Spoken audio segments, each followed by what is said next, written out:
Roche recule, ces hommes disparaissent, l'Allemagne la tue. Il fuit de chez lui, défiant le destin, et se dresse fier devant les chasseurs alpins. On rit de lui, un enfant mal aimé, la rage au cœur sans cesse rabaissée. Au milieu des diables bleus, il trouve sa place, le fusil sur l'épaule, cadeau pour son audace.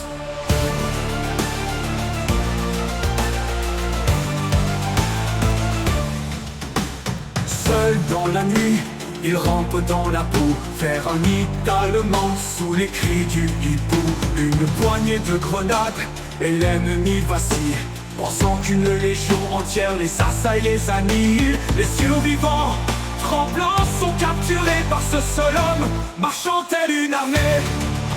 Albert Roche, premier soldat de France, dans les tranchées, tu fais la différence.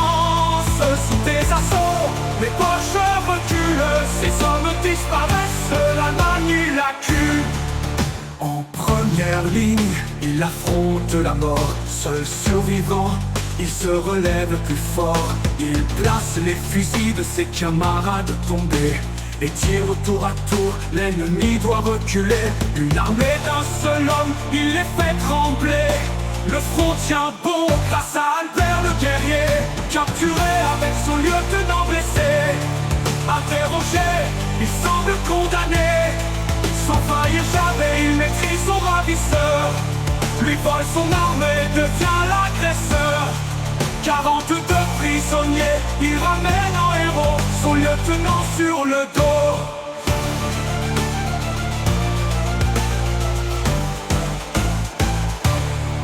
Lors de la bataille au chemin des dames, son capitaine blessé gît entre les flammes.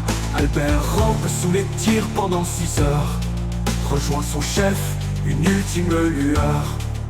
4 heures encore pour le sauver, épuisé il s'endort, son devoir achevé.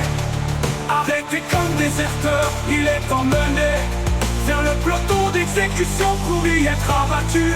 Mais au dernier instant, le capitaine sauvé se dresse et crie: cet homme est un héros absolu. Albert Roche, jeune fils de fermier, tu vis encore dans les cœurs des Français. Petit par la taille, mais une étoffe de géant, Albert a montré qu'il était vaillant.